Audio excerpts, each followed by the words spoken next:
નમસ્કાર મિત્રો, હું હેમા સોની પૌરાણિક વ્રત કથા ચેનલમાં આપ સૌનું સ્વાગત કરું છું. આપણી હિન્દુ સંસ્કૃતિ મુજબ વર્ષ દરમિયાન ઘણા બધા વાર તહેવારો આવે છે.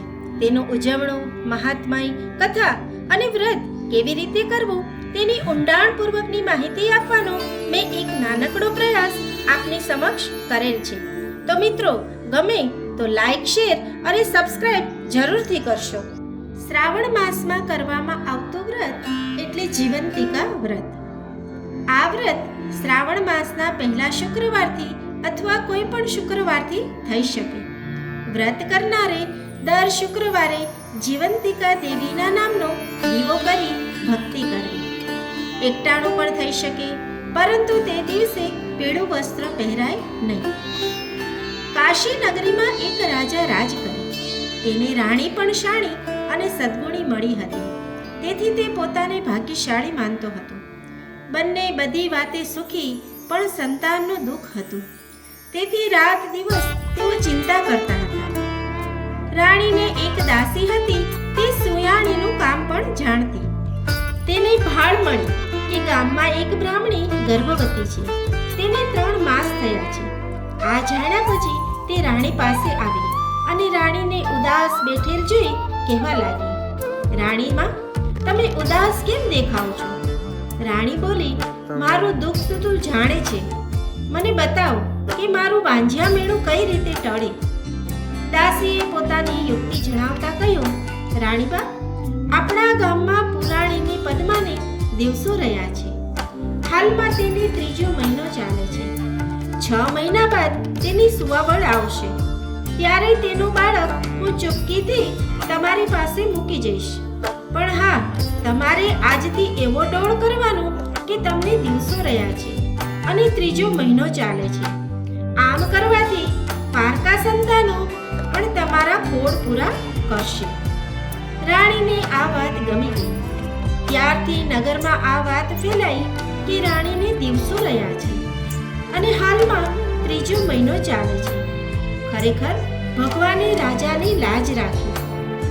9 માસ પૂરા થતા પુરાણીની પત્નીને પુત્ર અવતર્યો. તેની સુવાવડ કરવા સુયાણી તરીકે પેલી દાસી જ આવેલી હતી.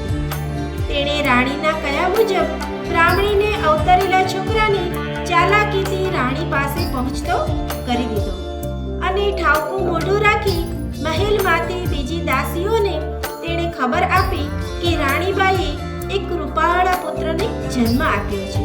દાસીઓએ આ વધામણી સાંભળી અને ખુશ થઈ. આખા નગરમાં સમાચાર પ્રસરી ગયા. રાજમહેલમાં આમ આનંદ હતો ત્યારે પુરાણીની ત્યાં રોકકળ મચી ગઈ હતી.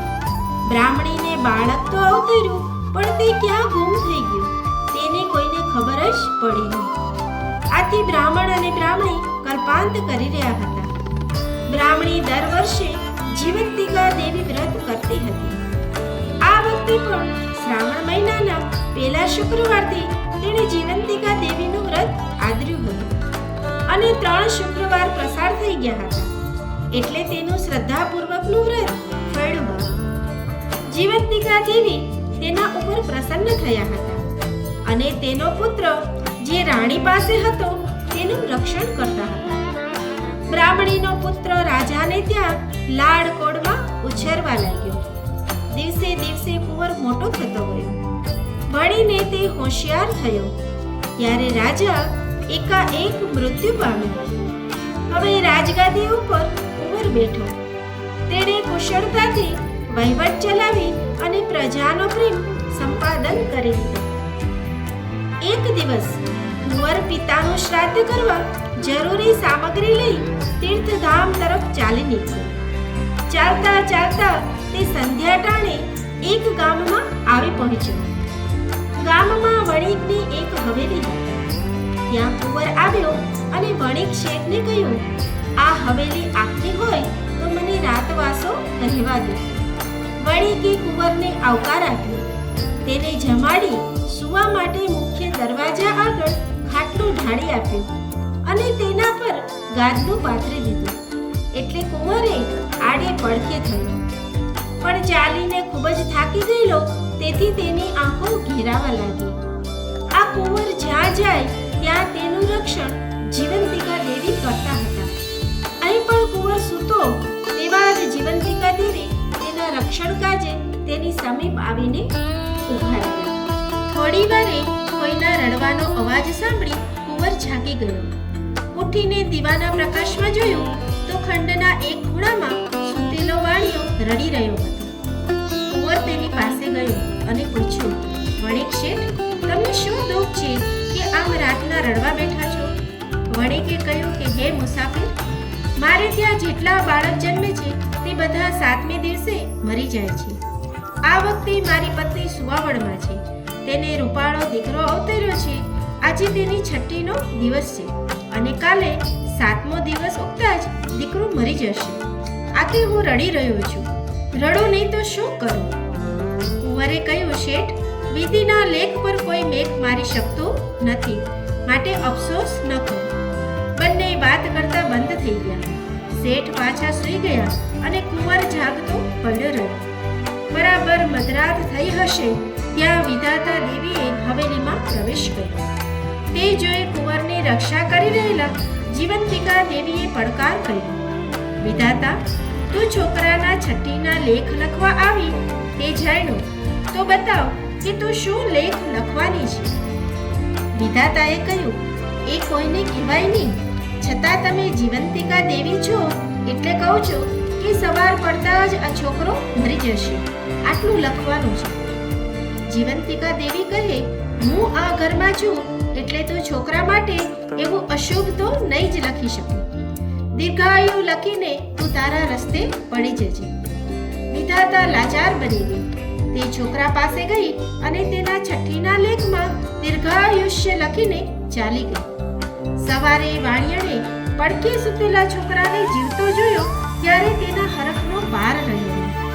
આ જાણીને ઘરમાં બધાને આનંદ થઈ ગયો. વાણિયાએ માન્યું કે આવનાર જવાન નામ સારા પગલાંનો સદાચારી છે. તેના પગલાં થવાથી જ ઘરમાં અશુભ થતું અટકી ગયું છે. 2 દિવસ પછી કુંવરે જવાની રજા માંગી તો વાણિયા અને વાણિયાને રહેવાનો ખૂબ જ આગ્રહ કર્યો, પણ કુંવર નીકળી પડ્યો. નીકળતી વખતે કુંવરે વચન આપ્યું કે પોતે પાછો ફરશે ત્યારે 1-2 દિવસ જરૂર રોકાશે. શ્રાદ્ધ ક્રિયા કરીને કુંવર પાછો વણિક શેઠની હવેલીએ આવ્યો અને રાતવાસો રહ્યો. આ વખતે વણિકની જૂની પત્નીને સુવાવડ આવી હતી. તેને પુત્ર અવતર્યો હતો અને આજ છઠ્ઠીનો દિવસ હતો. આજે પણ મધરાત થઈ એટલે જૂનીના છોકરાના છઠ્ઠીના લેખ લખવા વિધાતા દેવી પધાર્યા. ત્યાં તો જીવંતિકા દેવીએ પૂછ્યું, હે વિધાતા, આજ તો કઈ સારા લેખ લખવાના છે ને? કહે તો ખરી, બાળકના છઠ્ઠીના લેખ કેવા છે? વિધાતા દેવી કહે, સવારના તે મરી જશે. જીવંતિકા દેવીએ પહેલાની જેમ જ હઠ કરી એટલે વિધાત્રા દેવીના છઠ્ઠીના લેખમાં દીર્ઘાયુષ્ય લખી પાછા ફર્યા અને બોલ્યા, એક વાત પૂછવાની રહી ગઈ બેન. પહેલા પણ તમે અહીંયા હાજર હતા અને આ વખતે પણ તમારી હાજરી છે, તો આ પધરામણીનું કારણ બતાવો. આ વખતે જ કુંવરની આંખો ઉઘડી ગઈ. પોતાના ખાટલા આગળ કોઈ વાતો કરતું હોય તેવું તેને લાગ્યું. હજુ પણ બંને વાતો કરી રહી હતી. જીવંતિકા દેવી કહે, બેન, ખાટલામાં સૂતેલા કુંવરની માતા 7 વર્ષથી મારું વ્રત કરે છે. મારા વ્રતનો મહિમા શુક્રવારનો છે એટલે દર શુક્રવારે તે મારા નામનો દીવો કરી મારી ભક્તિ કરે છે. મારા વ્રતના નિયમ મુજબ તે પીળા રંગની કોઈ વસ્તુનો ઉપયોગ કરતી નથી, પીળા રંગનું અનાજ ખાતી નથી, પીળા વસ્ત્રો પહેરતી નથી. આમ શુક્રવારે તે મારું જીવંતિકા વ્રત કરે છે. તેથી હું હંમેશા તેના ઉપર પ્રસન્ન રહું છું. આ કુંવર તેનો જ દીકરો છે એટલે તે જ્યાં હોય ત્યાં હું તેનું રક્ષણ કરવા હાજર થઈ જાઉં છું. વિધાતા દેવી હર્ષ પામીને ચાલ્યા ગયા. સવારે વાણિયાને પડખે સૂતેલા છોકરાને જીવતો જોયો અને વાણિયાને એ વાતની ખબર પડી એટલે તેણે કુંવર પાસે જઈને કહ્યું, હે જવાન, ખરેખર તમે મહા ચમત્કારિક પુરુષ છો. તમારા શુભ પગલાથી આજે પણ મારા ઘરમાં અશુભ થયું નહીં. છોકરો જીવતો રહ્યો છે માટે થોડા દિવસ મારે ત્યાં રોકાઈ જવું. એ બધો જીવંતિકા દેવીનો પ્રતાપ છે, કહી કુંવર વણિક શેઠની રજા લઈને ચાલી નીકળ્યો. કેટલાક દિવસો બાદ તે પોતાના રાજ્યમાં મહેલે આવી પહોંચ્યો અને રાણીને જોતા જ નમન કરીને પૂછ્યું, માતાજી, આપ હાલમાં કોઈ વ્રત કરો છો? રાણી કહે, બેટા, અગાઉ પણ મેં કોઈ વ્રત કર્યું નથી અને અત્યારે પણ કરતી નથી. કુંવર સમજી ગયો કે આ મારી સગી જનેતા નથી. મારી માતા તો જીવંતિકા વ્રત કરે છે, માટે તેને મારે ગમે ત્યાંથી શોધી કાઢવી પડશે. એવામાં પવિત્ર શ્રાવણ માસ બેઠો અને તેનો પ્રથમ શુક્રવાર આવ્યો એટલે કુંવરે સવારના નગરમાં ઢંઢેરો પીટાવ્યો કે આજે મહેલ આગળ જમણવાર છે, માટે દરેક સ્ત્રીએ ખાસ પીળા વસ્ત્રો પહેરી સાંજે જમવા આવવું. સાંજ થતા પહેલા નગરની નારીઓ પીળા વસ્ત્રો પહેરીને મહેલ આગળ જમા થઈ ગઈ. તો પણ કુંવરે પ્રધાનજી મારફત નગરમાં તપાસ કરાવડાવી કે કોઈ સ્ત્રી જમવા માટે બાકી તો રહી નથી જતી ને.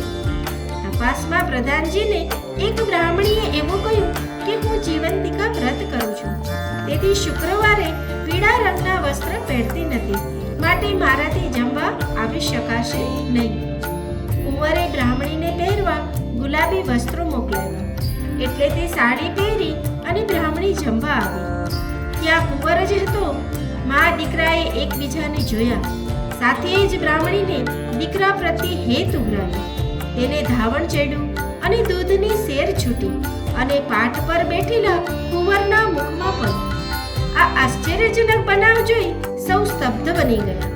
ત્યાં કુંવરે ખુલાસો કર્યો કે આ મારી જનેતા છે અને મને ઘણા વર્ષે જોતા તેને વાલ ઉભરાયું છે.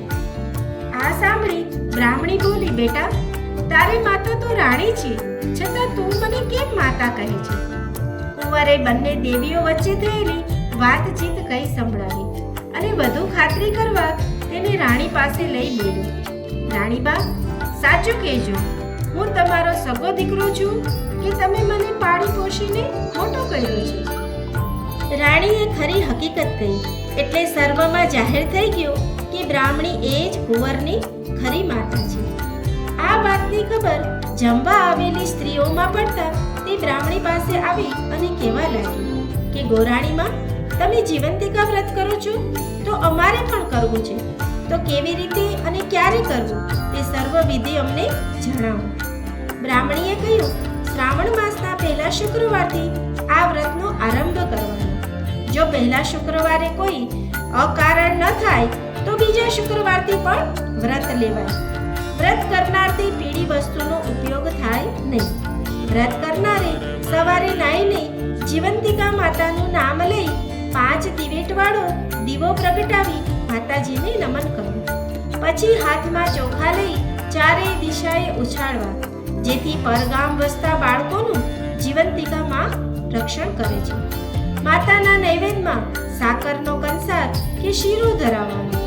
એમાંથી વ્રત કરનારે એકટાણું જમવાનું અને બાકી વધે તે પ્રસાદમાં વહેંચી લેવું. 5, 7 કે 9 વર્ષ પૂરા કર્યા પછી આ વ્રતનું ઉજવણું કરવું.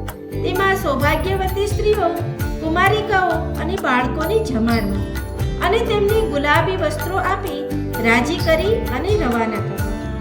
બ્રાહ્મણીએ આમ વ્રતની વિધિ જણાવી અને વ્રતનો મહિમા સમજાવ્યો. આથી જમવા આવેલી સ્ત્રીઓએ શ્રાવણ માસમાં જીવંતિકા દેવીનું વ્રત કરવાનો સંકલ્પ કર્યો અને બધી સ્ત્રીઓ મહિમા ગાતી ગાતી પોતાના ઘરે ગઈ. હે જીવંતિકામાં, તમે જેવા બ્રાહ્મણીને ફળ્યા તેવા સૌને ફળજો અને વ્રત કરનાર, આ કથા વાંચનાર તેમજ સાંભળનારના ઘરમાં સુખ શાંતિ સ્થાપજો. શ્રી ગણેશાય નમઃ.